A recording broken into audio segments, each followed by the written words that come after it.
you can take it from here. Okay, awesome. Can you hear me? Yep. Let me share my screen here.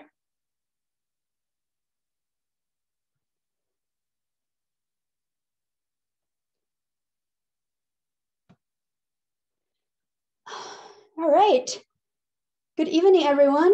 Thank you for joining tonight's session. So this is Annie. You see Krystian as well. We're gonna talk about, and I think Ian also on. We'll talk about 3 climbs along the I-90 corridor. I'll talk about mostly Infinite Bliss, Krystian, New York Gully, and Ian gonna talk about the Cherokee Ice Climb. So let's get started. All right.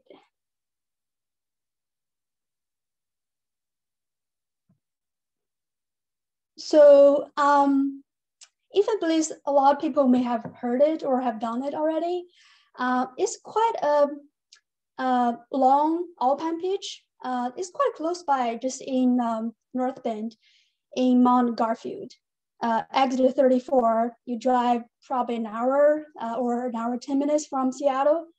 It is happened to be bolted, but it's not, I wouldn't say it's really sport climb. It just happened to be bolted and extremely long. For the rope length is about 2,800 to 3,000. You definitely need to go quick and efficient. Some of the sessions have pretty long runouts, but overall, anything harder than 5.6 is well protected. They're 3 over 10. They're all heavily bolted. If you ever seen, we'll show some picture later as well. The rock fall is definitely a serious concern. It's like it's a bowling valley. You know, wear a helmet.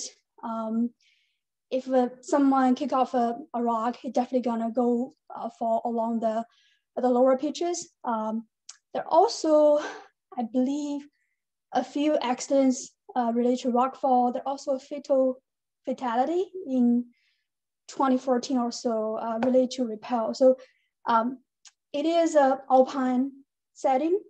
It is not a something to be, you need to be very careful in general. We'll talk about the climbing and rappelling in this session and the lessons we learned. So in terms of timing, well, you see this is a picture. The day we went was July 23rd last year. It was a weekday. We chose a weekday, try to be, you know, avoiding the traffic.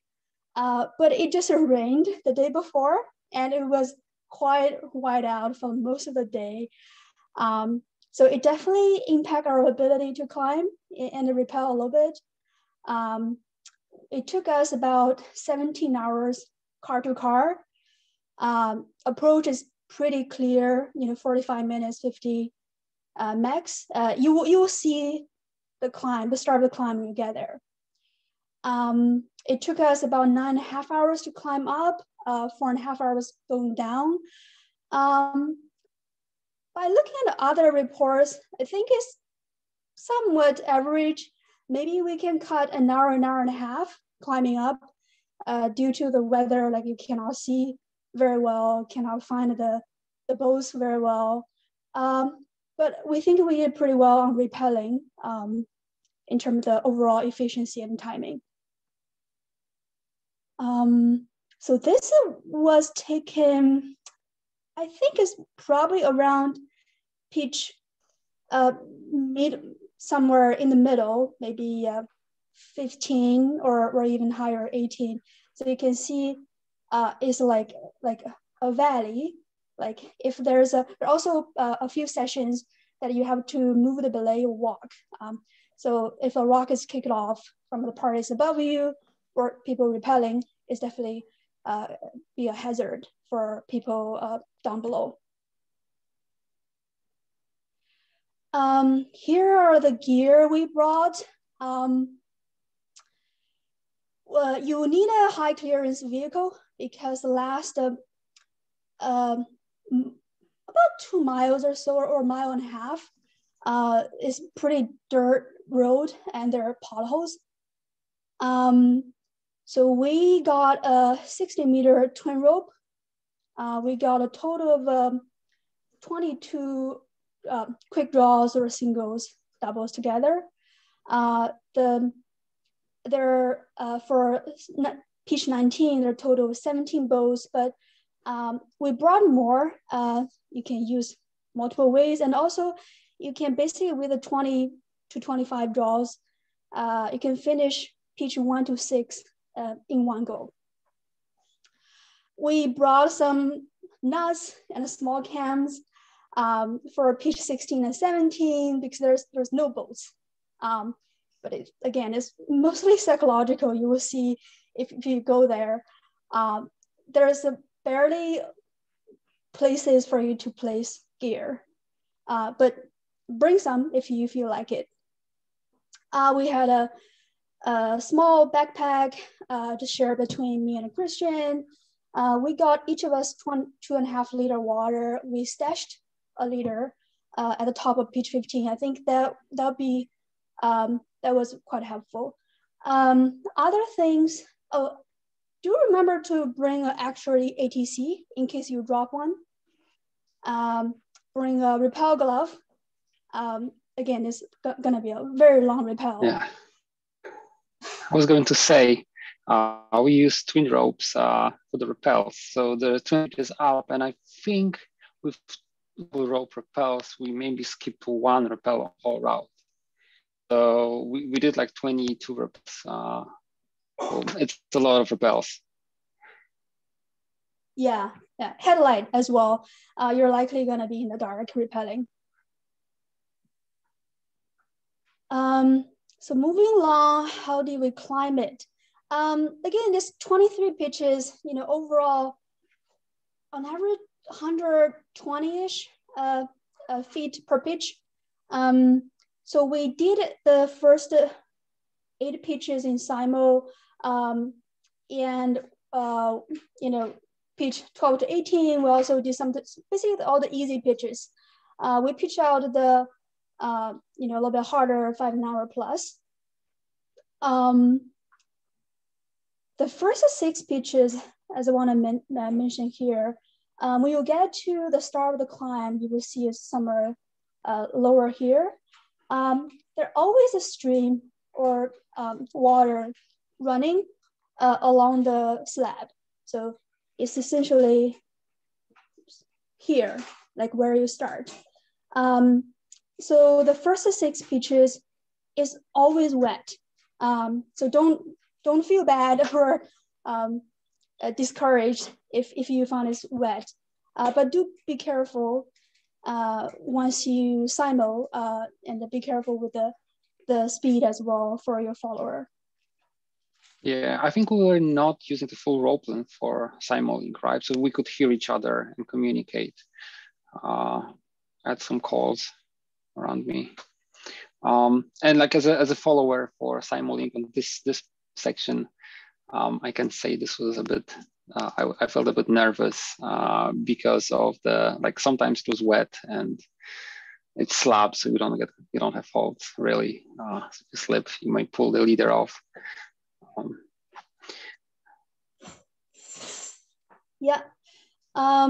Yeah, so the next few pitches are all pretty easy until the first 5-9 pitch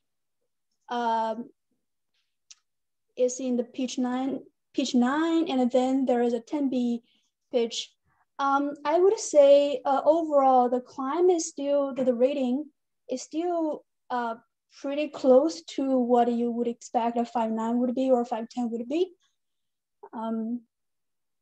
They're really, to the later pitches, we feel the 5.9 and 10 are actually not easy when you consider alpine climb of this long. Yeah, it's not like downgraded because of the length. It is actually like what it is. as it is being called. It's not 5-10 just to discourage people. It's actually 10. Yeah. Then the second half of the climb, again, it's called Infinite Bliss. There's a reason. Bliss is infinite. It's really long, and you just go one pitch after the other. Bring a topo. I would say bring it out with you so you can see it all the time. Don't go off route for sure. And there are two pitches we want to call out. So 16 and 17 is here. So it's the topo is definitely not in proportion, but I feel it's a little bit longer than this. There is no boats. It's 5-0, 5-2, whichever you call it. On a very foggy or whiteout day, you can barely see the boats. We spent a long time there. Thought we were lost and we cannot find the boats. If we cannot find the boats on our way up, we would definitely have trouble locating it on the way down. So here I would say on a clear day would be much better. You can cut off some time as well. So in case people wonder if they're lost, you're not. It just be patient. Yeah, and so the Snoqualmie Rock book by Kurt Hicks, it has a photo of the route as well, so you can use that as a topo, like for a reference. In our case, we worked because we were not able to see much, especially on these pitches. Like we went above the clouds at some point, like higher up on the route, and you will see the photos. But like for the first, I don't know, at least 17, maybe 18 pitches, there was maybe even more. We were in the clouds all the time, right? I mean, the benefit was we did not sweat too much and we're not baking in the sun. This is south facing and you're on granite the whole time. This added to the overall time for sure because of the route finding. And I think one of these two pitches, 16 or 17, it's kind of like a rope stretcher where you may need to be like clipped, like, I'm not 100% certain if you can avoid unclipping from anything and just like simoling without anything between you and your partner. There is a brush, there's a bush which you can sling, which we did. And I think that was really helpful. But even with that, you don't really have, there is no fall zone basically. Yeah, it really come down to the consequence and the likelihood. You're very unlikely to have an issue, but the day we had it just really white out and wet. Yeah. We were try to be very careful. Because even if you look at the topo between like pitch 16 bolts and pitch 17 bolts, it says 140 feet and no bolts. It's 5-0. It's extremely easy. So likelihood is practically like you're not gonna fall, but mentally you want to be prepared for that. Yeah. After that, I think that the last section, from pitch 18 to 23 are some good climbing. There is a 10C where 17 bows, 10A, 15 bows. So they're all closely bolted. If you are afraid of not being able to free or just feel too tired or it's getting dark, feel free to aid it if you need to. And then the last pitch of 5-9 is actually quite hard. Krystian led it. Oh yeah, I felt really hard even just follow it. We were also getting tired as well. It was after a long day, like we already climbed so many things. Personally, for me, like the 21st pitch, the 5-10A chimney was surprisingly hard. As in, maybe after climbing the 10C, I felt like, oh yeah, we're done. We're now like done. This is done. We are almost there. And this 10A pitch actually, it's not my style of climbing. That might be contributing to that, but not it felt much harder than I was expecting it to be. And the last 5.9 was also solid 5.9. Yeah. Yeah. Totally second that. This 5A, the 10A pitch here, the 21st, even following it, it feels a little bit weird. The angle is just not right. Yeah. Again, it might be we were tired. Again, we I wouldn't say any of us were on our prime of conditioning in the middle of a pandemic last year in July. But essentially, it's a long climb just to be prepared. Then we come down to, oops. Okay, yeah, here's a few pictures with clear pictures. I think this one was the 10C pitch. Yeah, that's 10C pitch. And you can see like, you can see the rope is clipped into like bolts very frequently. You can, right there, you could like hold one bolt and clip the next bolt, kind of, almost. Or yeah, it's like if you want to pull through the cracks by pulling on gear, it's definitely doable on this one. And on all the other like harder pitches. Yeah. Yeah, it was nice to see the sun was out the first time we were like pitch 18-ish. But then it got all fogged out again. Okay, so coming down to Repel, well, I put a picture here. I just think some people don't like simul-rappelling. I really like it. I know Krystian like it too. It could be pretty cool. It could be quite efficient for long routes, as long as you know how to do it. So in this case, we had less than 20 rappelling. We were able to, so we got a 60-meter rope. We were able to combine 1920, the other two as well. But the rest of pitches most of them are more than 100 feet, or they require a walk a little bit. So back in, I think maybe in 2014 or 15, there were experienced climber did not tie a knot and unfortunately died on this route. There are other accidents I think I've seen on the internet.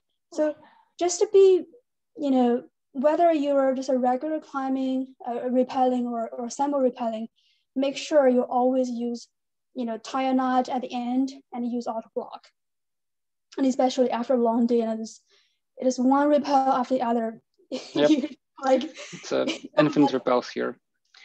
Yeah. It felt much more like infinite rappels after climbing. I would add to this, the simul-rappelling on the pitches where we had difficulties like finding the next station was really good, because we were like, so there's no issue of communication with your partner.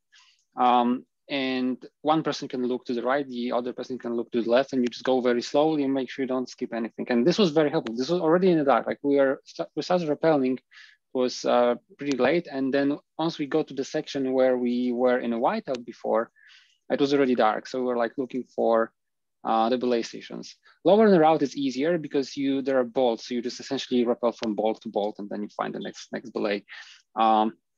But yeah, so that was like a very nice aspect of simul-rappelling in this case, because you can communicate with the partner, make decisions together. And there's always somebody making sure you don't screw up, because you get to the belay and you want to clip in, right? And you're tired essentially at this point. So yeah, totally. I just want to be, if someone considering simul-rappelling in this case, there are two things we want to make sure you do, or we did as well. First of all, you have to have a sling in between, usually a double, with a locker on each of your belay loop, like this one, that you won't be too far away. You won't be able to be too far away anyway. So that is connecting you and the climber, your partner. So again, you don't fall off of the rope. The other thing, because we had a skinny rope I know some people may brought 2 regular rope, but if you want to go light, do twin ropes, make sure you increase friction if you on your skinny rope. There are multiple ways to do that. I think one of the easy ways is to just add binders at your ATC, the loop. So this can efficiently increase the friction by quite a bit. And both of us did that.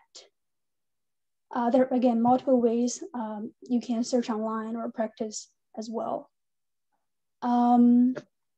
Saddlebags were super useful, right? On this, we started without doing saddlebags, and we left the conclusion that no, we want to do saddleback repels for this because you throw 2 ropes on slab that is not vertical in most of the places. It was a mess otherwise. It was much more efficient to do the saddlebags and repel with them ropes and deal with them. Yeah, totally. That's the other part of the rope management. Is if you ever use a twin rope, or even you ever repel more than 30 meters, the rope was always gonna tangle.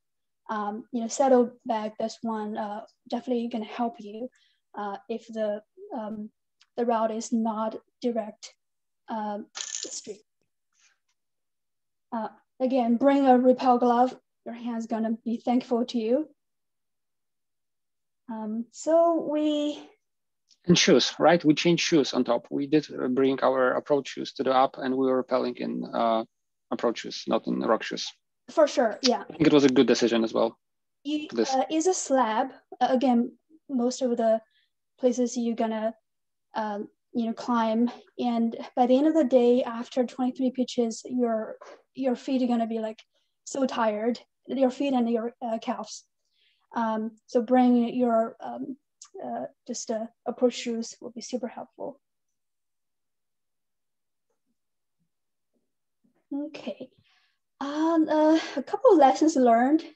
We had at the time we got there, it was clear for maybe 10-20 minutes. So we were able to snap a photo of all of this. It's quite beautiful. I would love to have it on a, again, not so wet or white out day like what we had. You can't really see much. But again, as Krystian mentioned, try to avoid very hot day. The entire route is under direct sun. Bring a helmet, be safe.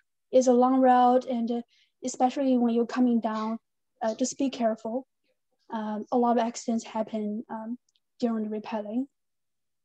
Or be careful not kick loose rock for the parties below you.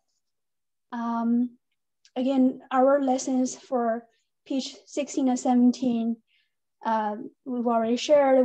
I've read comments online as well. People always felt so lost for pitch 16 and 17. So be careful to locate the chains before you rappel, because likely in the dark. Rope management, we just mentioned, you should be as efficient as possible. Semi climb, I would recommend a semi rappel if you ever never done that.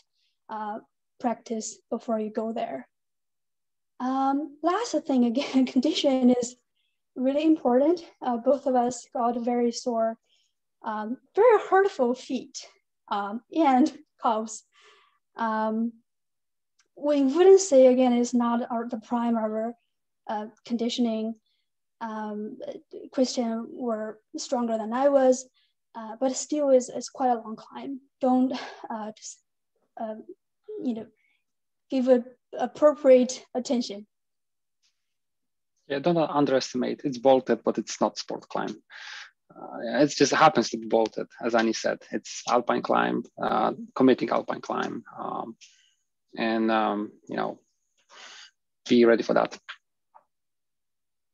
Yeah, that's for Infinite Bliss. Twyla, do we want to do Q&A after a climb, or do we want to do a Q&A after all the 3 climbs?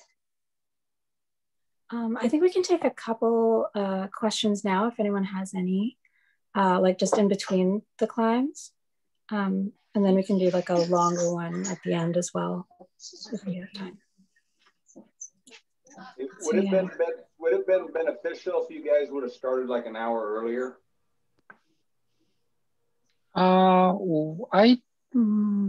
So we got to the base of the climb when in the twilight. So maybe a bit. I mean, we did finish in the day. See, like this photo here is from the summit. It's panoramic photo, and you can see like the cloud was on the south side most of the day.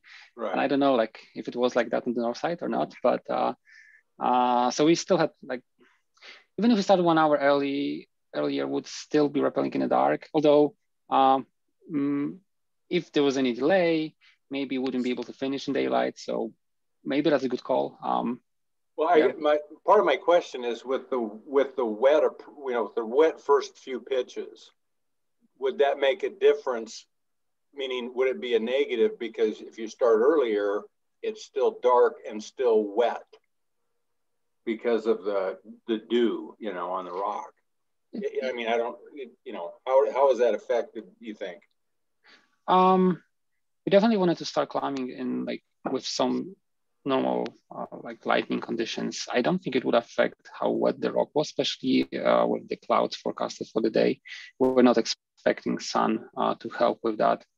But definitely, I mean, in my opinion, like Ani shows the slide, right? This first pitch has 2 bolts and it's 120 feet. So you want to be able to see a bit far out to follow the route.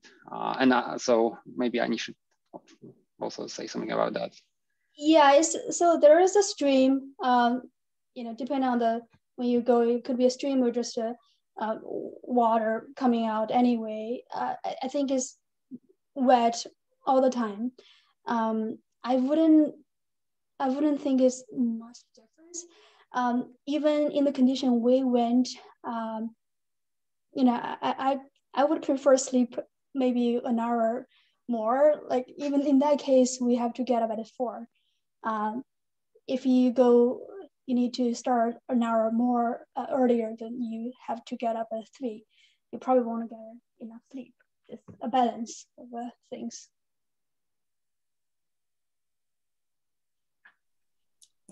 Yes, there are a couple of questions in the chat. One question from Garrett was the bolt conditions, and then also he wanted to know about the bivy locations near the start and at the summit. Bivy location. I don't think we really. I think the place where we walked nearby, like at the base, to help with the start. I've never heard of it though. Just curious if you saw anything. It's 45 minutes of walk. I don't know. You can sleep in a car, I guess. I don't think it's worth to carry bivving gear for 45 minutes. That would be my take, but it's me. But for the middle of the route, like between, like there are some sections where you walk when you just walk between the belays. Yeah. And I think there could be some spot right there, like on top of pitch. And here, yeah. I don't think they are like flat enough, or there could be very rocky as well. Yeah. I don't think the rest of the pitches have really good bivy spots either. I don't think above pitch 10 you would find anything. I mean, yeah. It's not hanging belays, but not comfortable for bivving.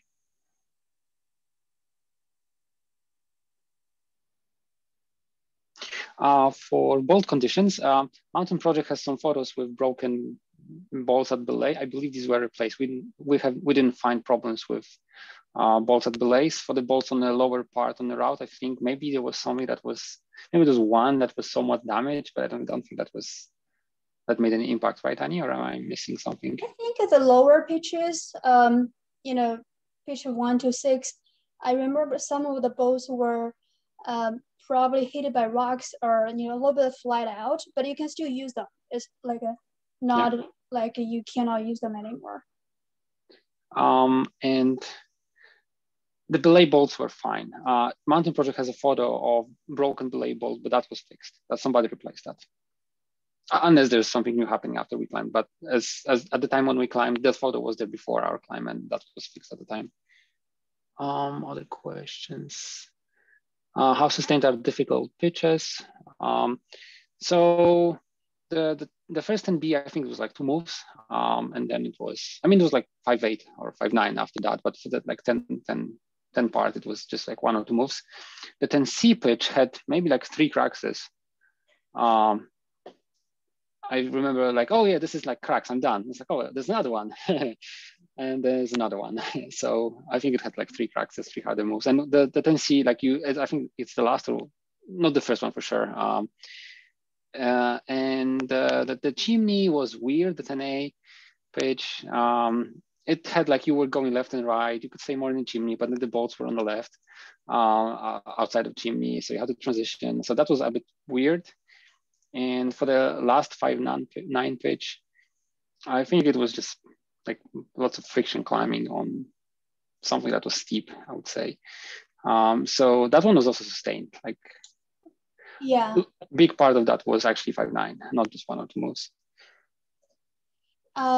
In my opinion, was a little bit richy. If you know, I'm 5'4", I'm not a tall person. That's true. So it was a little bit hard for me to reach some of the pose. This 5.9, I think it's probably is right on the rating, but it's really just friction. You know, if you go to Darrington, you really understand what that friction climb is. Not a lot of hands. That's very similar to that. It's quite hard on your feet, and at the end of the day, just really painful for me. Yeah, it was painful. I can attest to that. Bolts are chained, yes, or rings, but no tat for sure. Yeah, and I think there are all questions from the chat.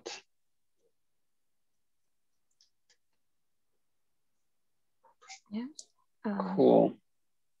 I think we can probably move on to the second, to New York Gully. All right. Yep. Yeah. Thank you. Let me share my screen now. So this is screen 2. All righty. Just kill the chat. So, New York Gully is a climb on northwest face of Snoqualmie Mountain, which is like, you know, close to highway. And it is a mixed climb. And if you read the rating for it, it's kind of complicated because it says it's steep snow plus it's mixed, like 4 or 5. I think the conditions we climbed it in, it was maybe M4, not M5. On thinner conditions, I think it might be a bit harder. It has like on pitch 4, it has a water ice section, which can be very thin. And I have the photos. You can see the difference, how can it change between different times of the year or just generally times. And it has one 8 pitch, or you can free climb it technically at 5.8, but you're in your crampons. Like it's like a off-width crack in a corner. So we aided it, and it's essentially that's what most people are doing, unless if you're like very comfortable and you have a lot of time. And I think Jim Nelson lists it as grade 4, which for us was very accurate, and I will get to that. But in my opinion, I really enjoyed this climb, and it's 5 pitches of very varied climbing because you get a lot of things. You can be using your one leg crampons in ice and the other leg like edging on some relatively big feature on a rock. And then same thing for your tools. You can like have one tool in ice and the other tool on rock. And this is like really like interesting climbing. I really enjoyed it. And it is, as I said, conditions dependent. If you read comments on the internet, everyone says you wanna do it after like a longer spell of dry and cold weather. Some people say like maybe throwing in few freeze thaw cycles might help with how thick the ice would be on it, or actually you have some ice. It is on the like northwest side. Might help, might not help. I don't know how much of the water would trickle down in this gully. And so overall, you'll see that the way we climbed it was kind of not super efficient. And disclaimer on my side, I jumped gun on this one for sure. It was just right after my intermediate year. So I took intermediate 2018 and climbed this in March 2019. And I made plenty of rookie mistakes and had lots of learning. But it was like this is one of the I climbed other cool stuff with Annie that year, but this climb is kind of like it's in top 2, I would say, of that year for sure. And let's see, timing. So conditions reference, you can see this photo is of the Alpendal Falls. This is directly outside of the ski area. If you're on the parking lot, you can see it on the other side, and I can show you later in Google, how do you call it, in Google Earth. But generally, this was the day before. So you could climb Alpendal Falls. The ice was thick, so it's not falling apart. You could lead it, you can place screws, even like on the higher section here. So if you are looking into going there, this is some indication you can use whether, like to guess what the conditions of the route is. And again, the forecast for our climb was with temps in low 20s, sunny day, similar weather, few days before the climb. Actual weather was colder than this, as in the temps dropped to like 15 degrees or something. When I came back to car, 10 or something like that. It was pretty cold towards the end of the day. We started hiking at 5 a.m., which was later than we have planned. We had to turn around and grab ropes. And we reached the place where we start skis at 7 a.m. and base of the climb at 8 a.m. So like 3 hours to the base, which is not great. Not good, not bad, middle, I would say. Then we started climbing 8:20 and topped out 10 hours later. And we had some like shenanigans to get off the climb, actually. It took us 5 hours to get off the climb and back to the car.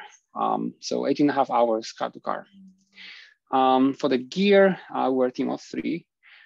We used 60 meters, 3.5 ropes. We're approaching skis. I brought boots for climbing ice. The other 2 guys, they climbed in ski boots and they did not complain. I would not feel comfortable doing that back then. Right now, probably would be fine. For the protection, we brought some small set of nuts, a couple of cams from like 0.3 to 3 with doubles between 0.4 and 2, some small assortments of pitons and a couple of screws. We did not have 10 centimeter screws. Like the shortest one I have was like 13 centimeters, and that was too long. And I get to that later. And they were actually useful.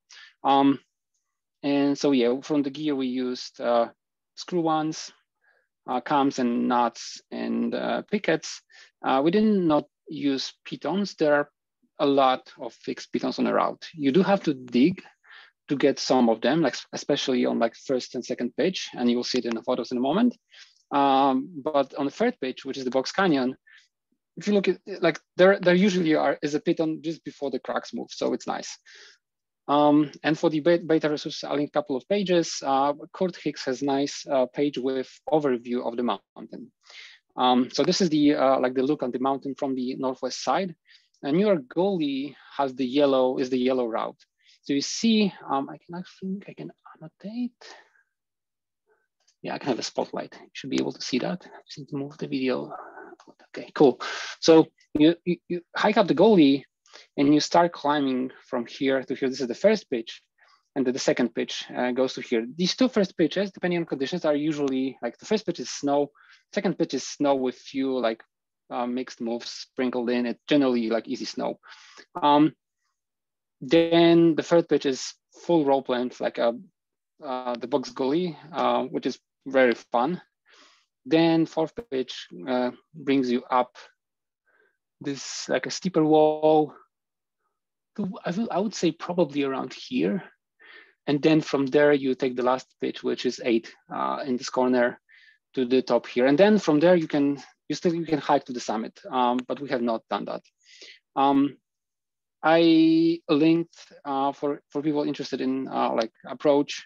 I linked my GPS track to the place where we dumped skis, and then from there to like maybe second pitch on a climb, or like my watch used to last like 8 hours back then, so shorter than that. Next slide. So for the approach, we use skis, and we actually use crampons because it was very cold, and the day before it was sunny, so the ice was frozen. Then this is from almost at the base of the climb. The climb starts more or less here, and you follow this like snow to this place, if I remember correctly. So the first belay would be here. Then you follow the snow here and then go up over there. So the first pitch, as I said, steep snow. You can see there is like a boot pack here. You just follow this. And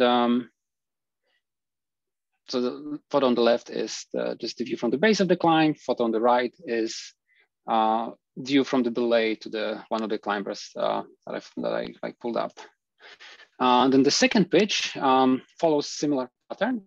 Like the photo on the right is from the belay of the leader on the second pitch, as you can see, like with some digging in the snow. And that was, to me, that was the biggest like a surprise in the whole climb, is you do need to dig a lot to find a opportunity to place pro. And you just start, okay, there's something great. And you use anything like you find. But generally, like the first two pitches is snow, mostly with some, like maybe some exposed rock or ice on the second pitch. The photo on the left is actually taken by one of the climbers as he was climbing up. You can see the person at the first belay, at the top of the first pitch. Yeah, so it's like probably from the middle of the second pitch. Then the third pitch is the York Gully pitch, and this one is very conditions dependent. On the left, on the middle is our climb. On the right side is, if you like, Kurt Hicks has a website where it talks about this climb, and you can see this is more or less like this is the same place.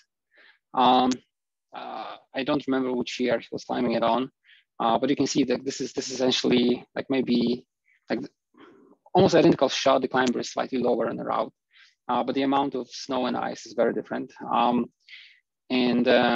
Yeah, and this theme continues, especially on the fourth pitch. It can be very different. I have the notes here on delays. So the first pitch was 2 cams and a picket. Second pitch is a dead tree, and you can actually see some part of that tree on this photo. Top of third pitch, and I have a photo of that. There were a couple of cams behind the flake, and I don't remember the fourth pitch. I think these were pickets, but I don't remember. There should be something. Like if you read some reports, people say there are slings around something. I've not found it, so I don't know what I just built something with pickets, and on top of pitch number 5, it's a cordelette around rock horn. Fourth pitch is again very conditions dependent. In our case, you could ice climb it. I did try to place 13 centimeter screw in this ice here, and it was it bottomed out, so I didn't bother and just place some rock protection in a corner. If you look at the mountain project, there is another photo from 2019. Somebody climbed it like 2 weeks after that, and they have 2 screws here. One screw around here and the another screw around here. They did say they used 10 centimeter screws, and I think that would be reasonable because this was like, as a 13 centimeter screw was not fully in. I didn't bother.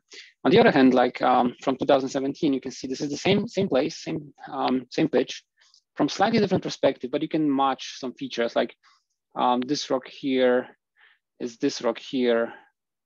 But you can see like it looks completely different. It's more mixed climbing than ice climbing.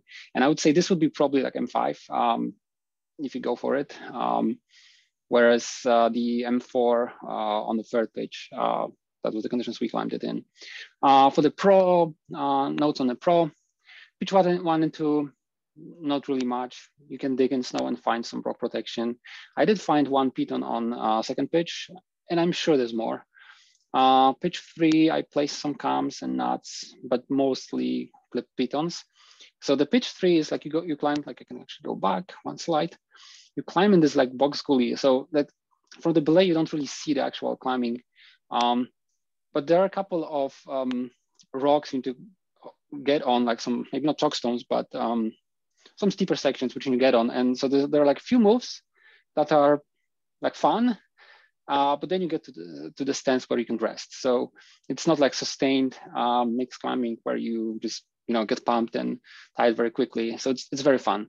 And usually when you look, there is a piton just right before you to make a hard move. So harder move, not hard move.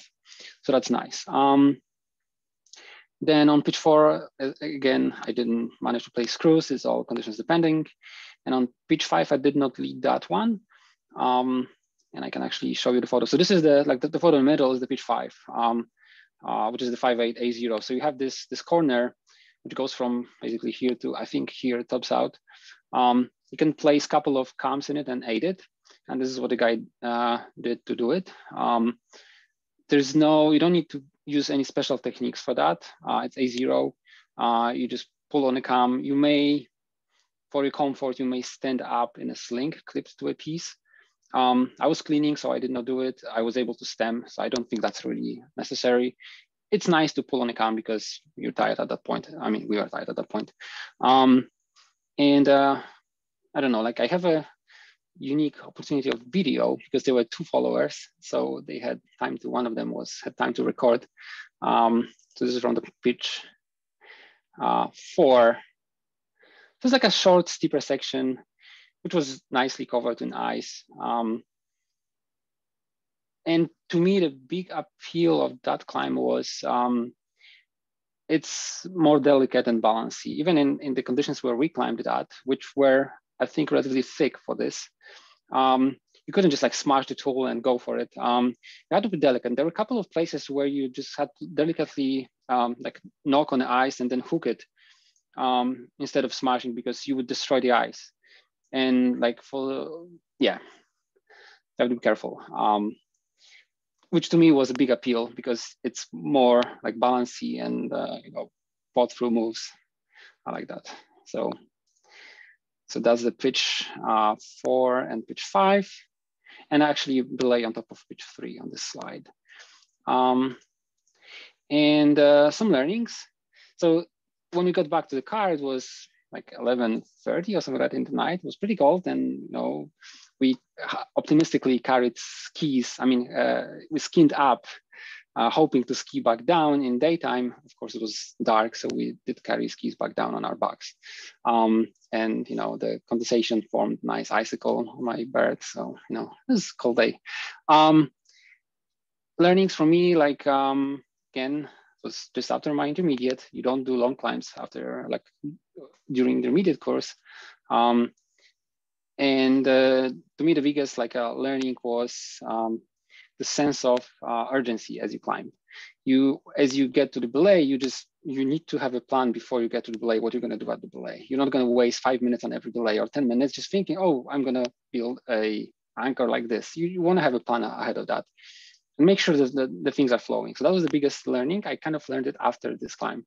The other thing is the timing was a function of my lack of experience, combined with one person that actually suggested we do this climb.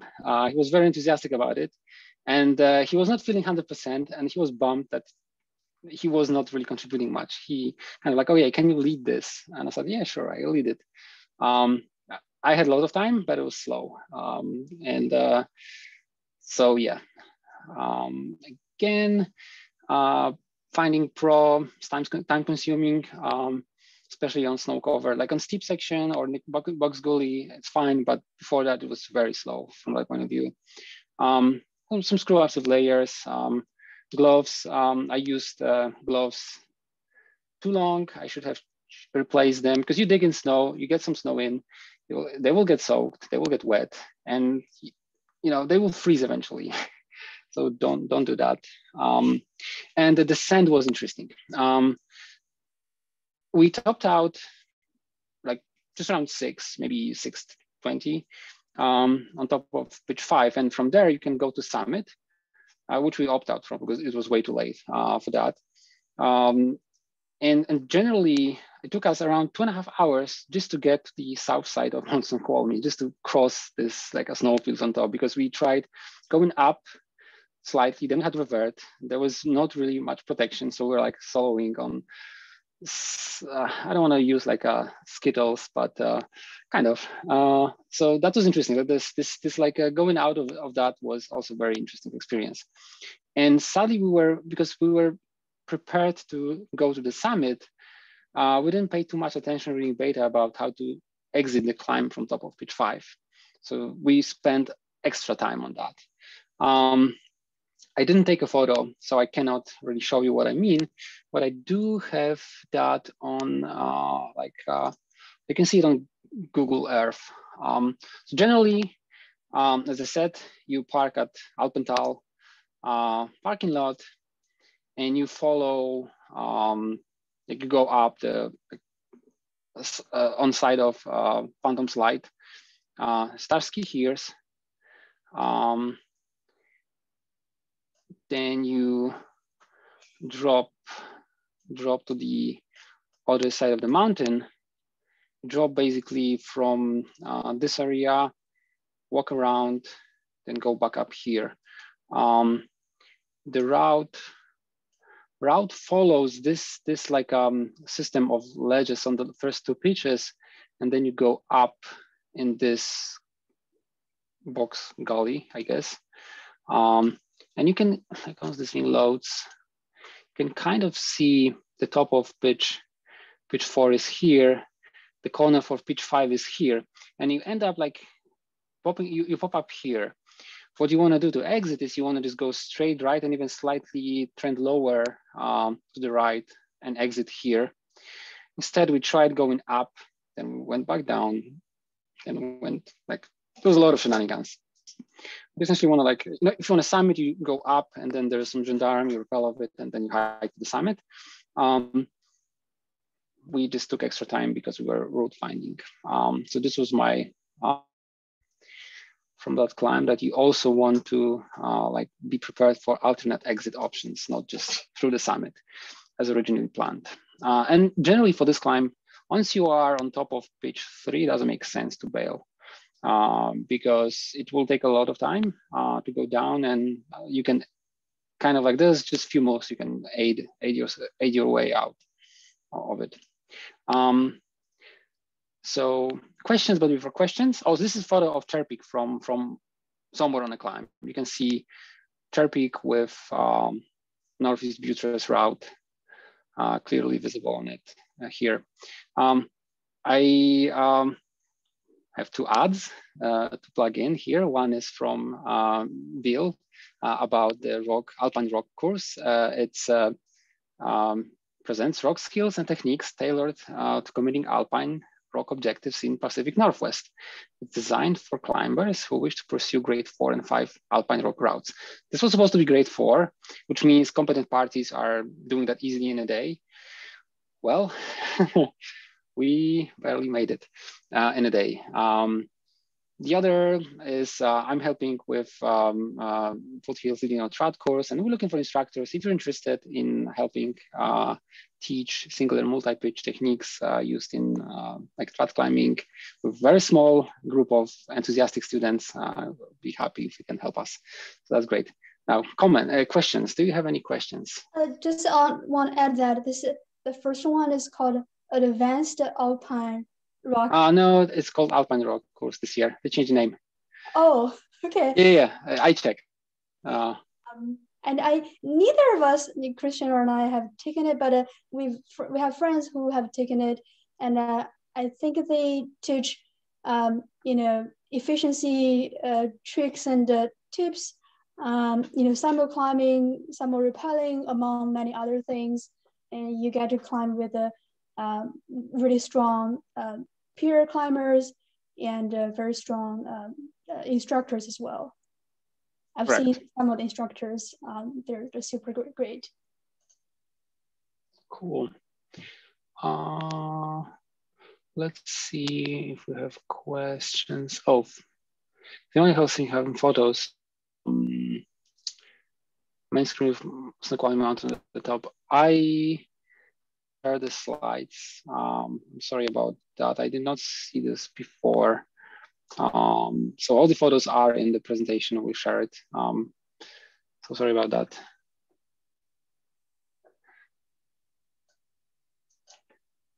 Yeah, I know this is not very popular climb, and it's not always, not every year. It doesn't come in a form every year, but I think it's really good. Like, really good. It's really nice.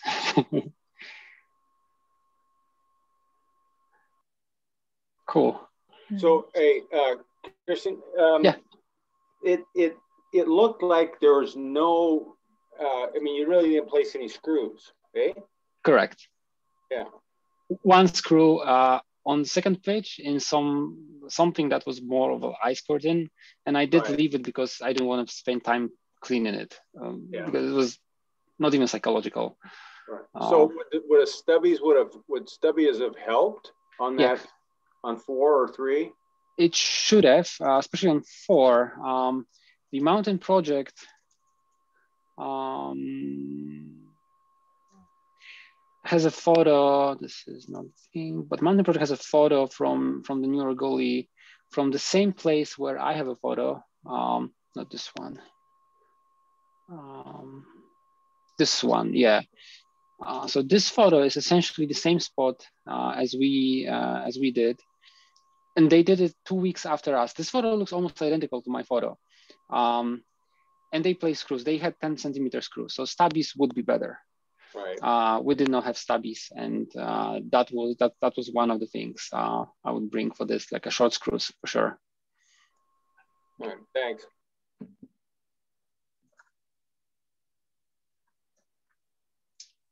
Cool. Okay, awesome. If there aren't any other questions, I think Ian can start sharing on Chair Peak. Thank you so much. Thank you.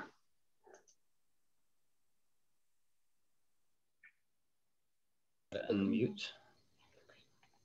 The green one. No. The green one. Right, let me start this first. Okay. Share. Am I doing this right? Looks great. Okay. Probably gonna present though. My first time doing this.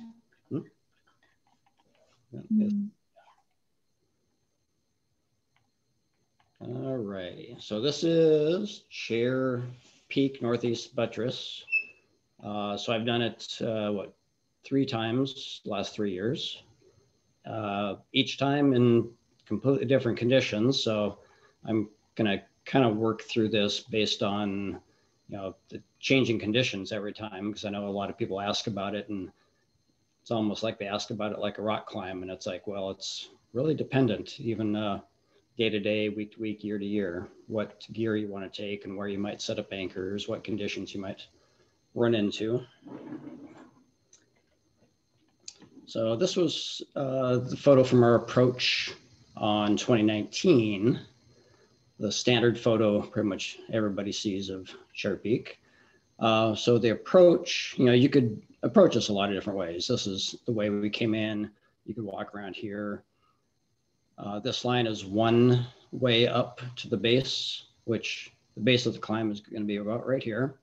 My preferred way up now is to actually go up this steep face here, and then you just walk along the backside of this ridge.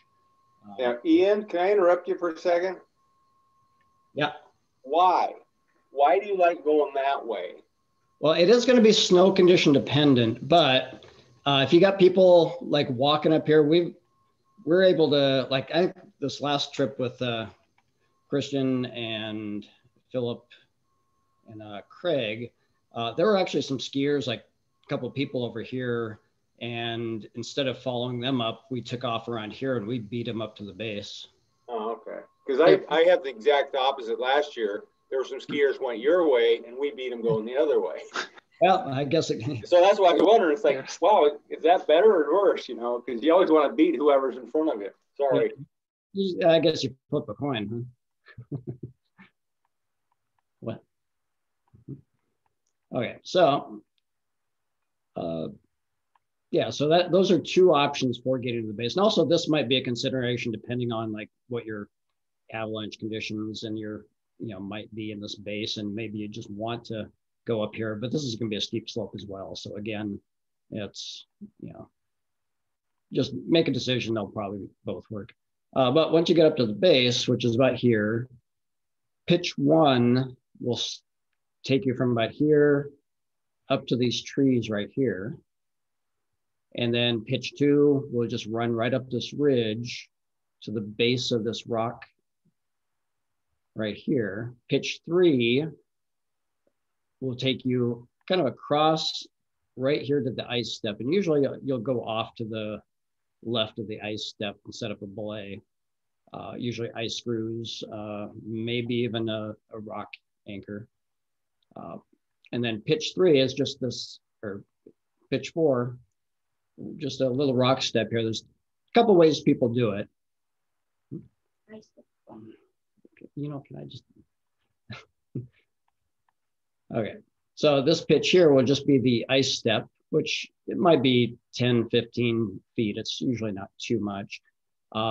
Some people will set up a belay at the top of that and do a really short pitch and then just run up the face, or you can just do a rope stretcher up mid face here, and then your last pitch will just be finishing running up the snow slope. Your exit, you'll do one rappel from the top down a hidden gully you can't see here, which will put you right about here. And your second rappel will put you down right about here. And then you might have to do a rope length worth of face in down climbing to get back into the basin. And then you're back down. You can't really see the summit block that's hidden here, but you can do a scramble to the summit block once you've topped out here.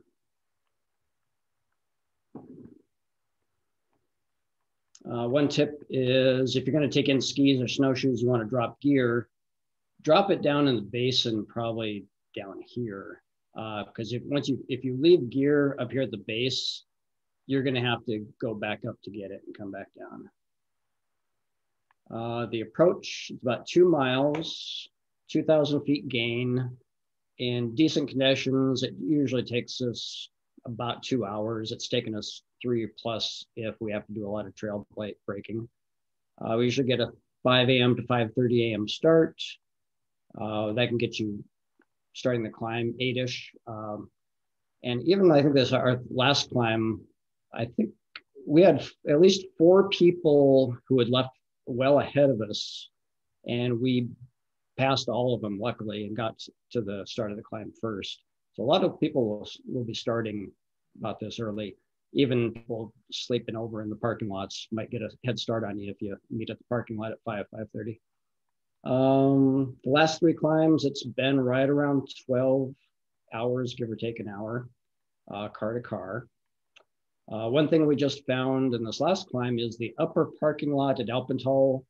They only want people who are ski pass holders now parking in the upper lot. So you might have to park in the normal lot at the bridge. Now, Ian, on that, interrupt again, sorry, so are the parking Nazis there at that time of the morning?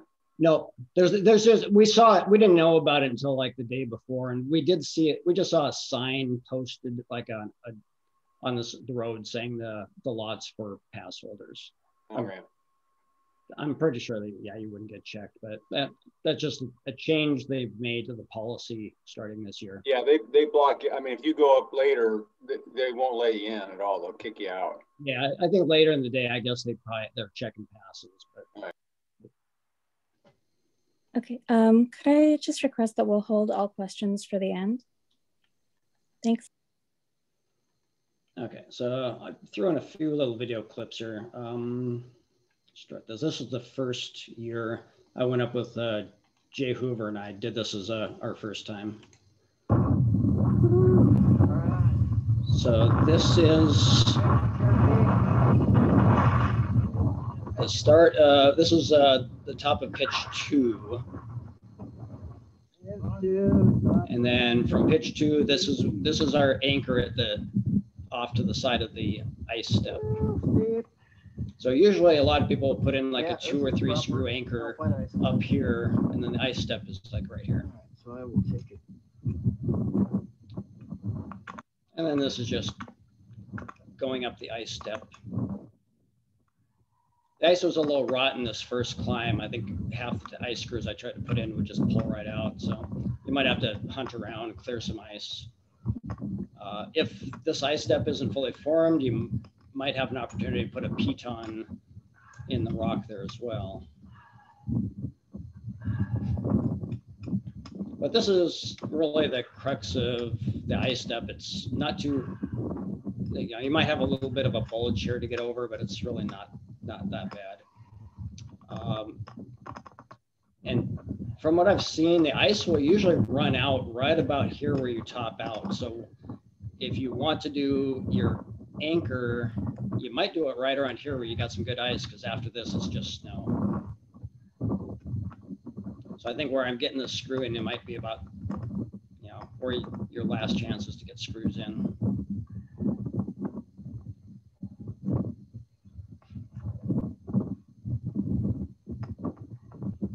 So if you don't want to do your anchor here, you know, you can keep running up the slope, and it's just going to be a snow slog up, pretty much kicking steps up. Depending on the conditions, you're either going to have to do like maybe a picket anchor mid-slope, or if it's melted out enough, you know, yeah. So here I had one picket, so I just put in a horizon in the middle of the slope. You might have the opportunity to find some rock prove further over to the left, but you can see here it was all snow covered. So this is one of the times you want to plan ahead for, you know, whether you might have to be making ice screw anchors, picket anchors, rock anchors, all in this one section. All right, so. Okay, this is the spot where usually like people up there the first time might think they're done and they're at the top, because this is where you go down to the one of the repel anchor stations. But this isn't the summit. When you pop up after that snow slope, you'll be at some trees, and there'll be a little 10-foot section, which is you're seeing right here.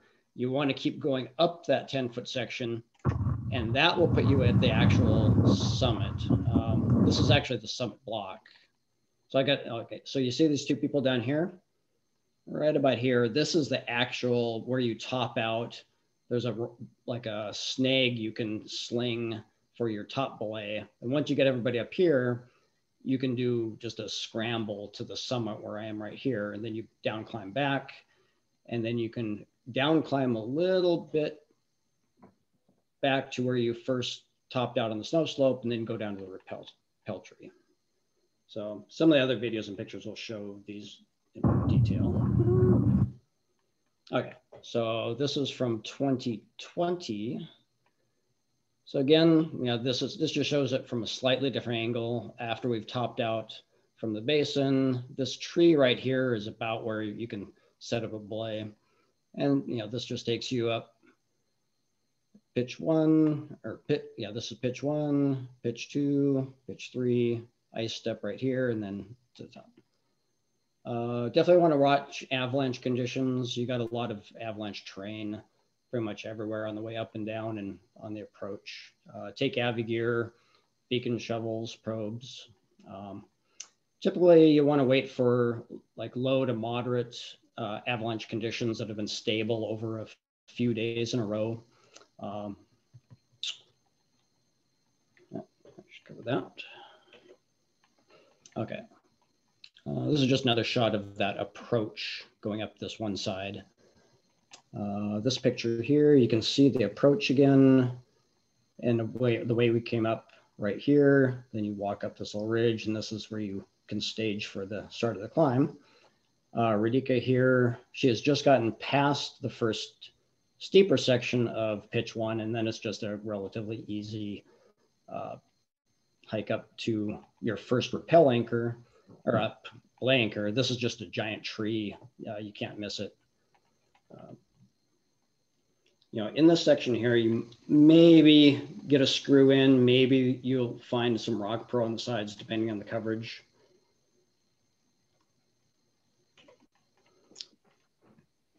This year, okay, so this is the 2021 again, just from the start. This year, we happen to be the first people up after a few big snowstorms that rolled in. So this is me in the picture right here. So this picture on the right, where I've carved out a little spot in the snow for some pro, is right about here in this picture. So if you've been there in the summer, if you know where there's this webbing anchor, that's what I found right about here by accident. So I basically just had to carve out a path here. And while I was digging around, found this rock, got a minky little nut in there. I decided I was just gonna slot in a picket here instead. And while I was trying to slot in that picket, I found the webbing anchor kind of buried under the snow here, clipped that, and then you can see the snow coverage here. I basically had to carve out this whole path across this traverse to finally get to where there's actually some good ice right here. So you can see right about here, I got the first screw in. I think I got a second one in right about here. And I probably just ran it out to the tree after that. So there's the 2020 video.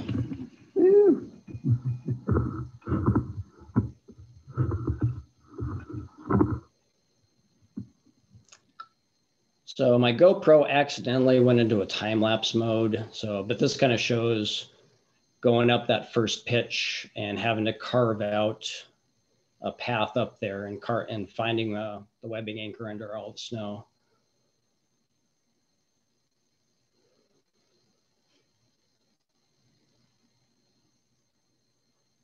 I never have good luck with my GoPro on this climb. I always lose the video on the first pitch and the ice step most of the time. All right, so I finally dug down. I found a slot to put a nut in. I was tapping that in, wasn't working too well. Gave up on that, and I grabbed a picket to throw in there after this, and that's right about where I found the webbing. So if you kind of know what to look for, if you know where to like spot where that webbing should be on your way in, if it's covered, then you can probably dig around for it when you get there. All right, so I've clipped the webbing anchor. Now I'm just carving a path up to the steeper part of pitch, the first pitch.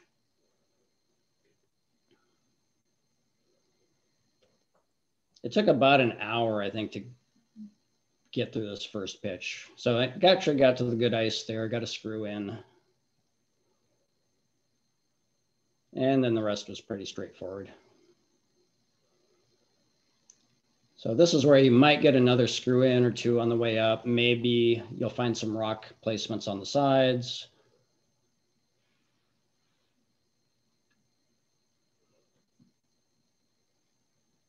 I got a second screw in there.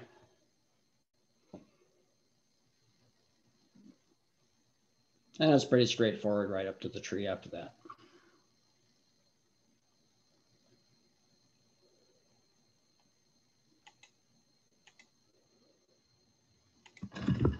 All right, so then from there, it's more of a snow slog, kicking steps up to the second pitch. And from here, this is actually, you see Radhika right there. She's laying me up from the top of the second pitch. Now we're going up, trending left under the rocks to get to the base of the ice step. All right, so I lost the video that climb for the actual ice step. But now we have a horizontal picket in here, mid slope again, and just going right up the slope to up the last pitch here. So this is pretty much more, this is longer than, like, okay, so we stretched out the rope to this spot, and then it was longer than a rope pitch to get to here, get organized. I gotta get to where that I'm clipped into that snag at the top. Wait down. Oh, this is the summit. All right, that is the summit of Cherokee. Winter. Now there's okay, so we are at the summit block, and now I'm just down climbing back to where we're gonna go find the Repel Station here. Okay, so there's two different Repel options that we found. So my first time here and the second time, let's see, where did this go? We actually down climbed into like climbers right to some trees, and then used that to set up a rappel into the gully and down to the second Repel Station. I would not recommend that because it's really easy to get rope stuck. So if you get back to that, like that snag at the top, you just down climb that 15 feet or so, get back to the trees you found coming up the snow slope, down climb there about 10, 15 feet, and then you'll find a tree you can rappel all the way down the gully to the second Repel Station.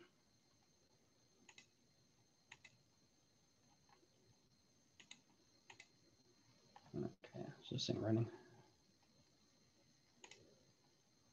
So I think the video is kind of hung up here. All right, I'll just skip that.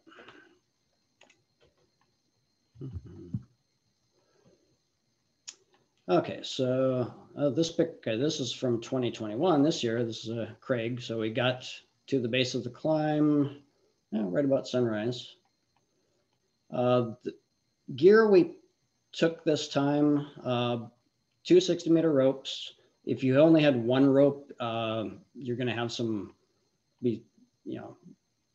do some down climbing in the gullies for the rappels. 4 pickets. I've done it with 3 before, and we were really wishing we had a 4th. 6 ice screws, 6 pitons. I've seen reports of people just say, "Oh, take 2 or 3." But the problem there is there's a good chance you might not have the right sizes when you get to the point where you really might need them. So a good example is this last climb we were on, where we had some people coming up a party behind us from out of town, and Krystian had set up an anchor at the top of pitch 2 using a nut and a couple pitons. The year before, actually the year before, we had to use picket anchors in that spot. But the party coming up behind us showed up there without any pitons, so we wound up leaving them our anchor there because they didn't really have any good anchor options because they didn't bring the right gear. Then when we got to before the ice step on top of pitch 3, we took the only good spot, put in a 3 ice screw anchor, and then those guys came up behind us. We had taken the good spot, and they were left with only a tiny crack. They didn't have a micro cam to put in there. They only had like 1 nut for their anchor that was kind of manky, just a little nut pushed in sideways. So I had to give them the rest of my pitons to back, so they'd have something to back up their anchor. So I would definitely take a good range of pitons on this climb. A few medium nuts, and then cams like micro, and then 0.3 to 1 are recommended. This last climb, I think I only used the micro cam once. In the past, I've maybe used 1 or 2 cams. So it's really condition dependent what gear you're going to wind up needing. And you can really wind up doing anything from a picket anchor, an ice screw anchor, or a gear anchor in any one of the spots right around that pitch 3 and 4.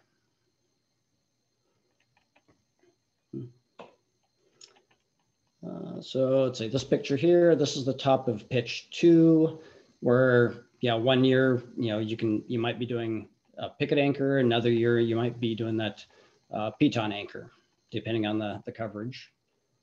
Craig here, this is the ice step right here.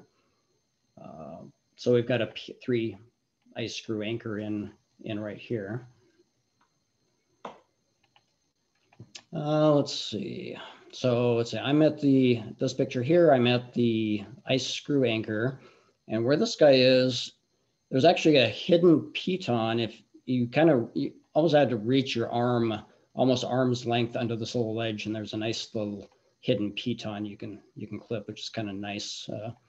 The snow conditions along this ridge here, all of pitch, 2 and 3, sometimes it's just nice boot stepping up. This last climb we had, it was a thin, hard crust with just soft powder underneath it. So there's lots of sections here where your ice tools are just kind of cut through the crust. And when you're kicking in, you're feeling your boots kind of crushing that crust underneath you. So it's going to be a little delicate through some of those sections. So here's the summit scramble. So where I'm sitting here, I'm basically at that anchor at the very top, that snag. It's right behind me. And you can just scramble right around the corner and then scramble up here, come back.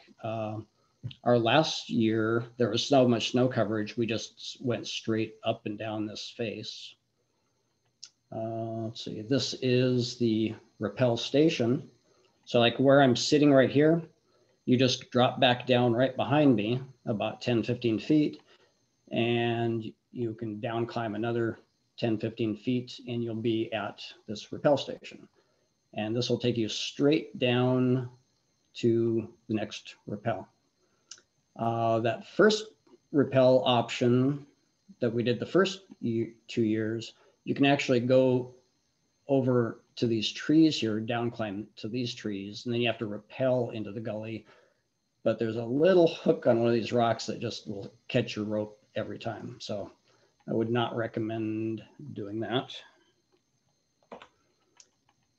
Let's see, this is where you rappel from the second rappel. You'll just go right up to this big rock face, and there's a 3 piton webbing anchor. Sometimes it's at head height. This year, Krystian had to climb up on these rocks a little bit to be able to reach it. But you're just going to rappel right down a narrow gully right here. Sometimes you have to climb over and break through a cornice right here. So yeah, one tip there is if the last person down, adjust your knot to be down here, because if you have to pull the rope through a big cornice, there's a good chance you might get the rope stuck or have to put a lot of weight on it to get the knot through the cornice. Let's see here.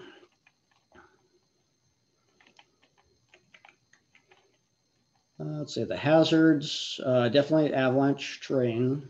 Cornices on that second rappel, that could be a concern because you're basically breaking through that cornice sometimes to get into the gully.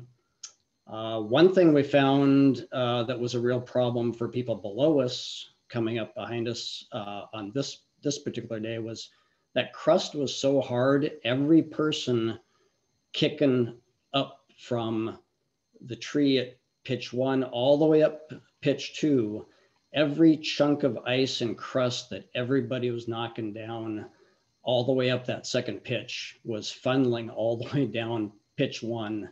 And the people coming up behind us were just getting hammered.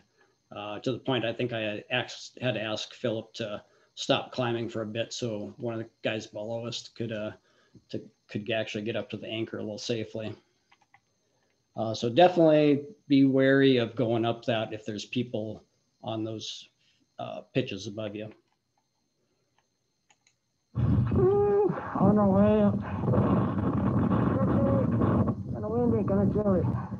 All right, that is the end of the first pitch. Unfortunately, again, my GoPro gave out that first pitch right again. before I started up, so we missed the whole fun first pitch there. Woo-hoo.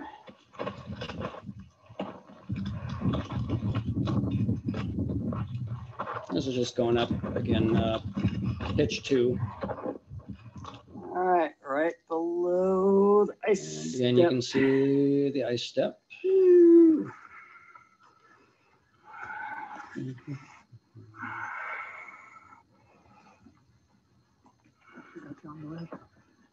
All right, just topped out on the ice pitch. So this year, instead of putting picket anchors in mid-slope, actually Philip was able to get over left of the big slope here, and he was able to make a gear anchor in the rocks this time. Snow pitch, slog up to the summit. Woo-hoo. Woo-hoo.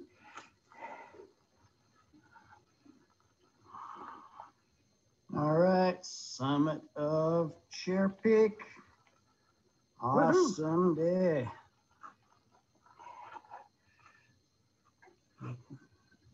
All right, final rappel. Back to the basin, off of Chair Peak. Whew. All right, last rappel off the old piton anchor. So Ian, we have about 2 minutes left in the event. Yeah, this is about 2 minutes Down left for Gully. this. Okay, awesome thing. Yeah, so I was just going to illustrate here. This is where you'll notice I didn't adjust the ropes there. So yeah, I had to put a lot of weight on that to get it to pull through the cornice this time. And right about here, so you can see this is where a double rope rappel down that second gully puts you still on, from where I am down to about here was face in down climbing. So you might want to consider how hard and icy these slopes might be, because this is pretty steep still. That's about it for chair. I couldn't just go say that.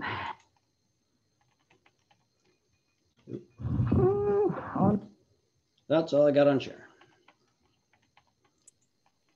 Awesome, thank you so much. I think we could probably take one question. If anyone has anything.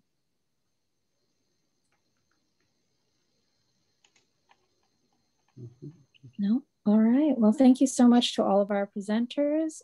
Thank you, Ian, for joining at the last minute. And yeah, thank you everyone for attending. Hey, Ian, real quick before you go. So from that last snag, basically then you're just heading right over the edge. In other words, because I've caught ropes in where you're talking about that.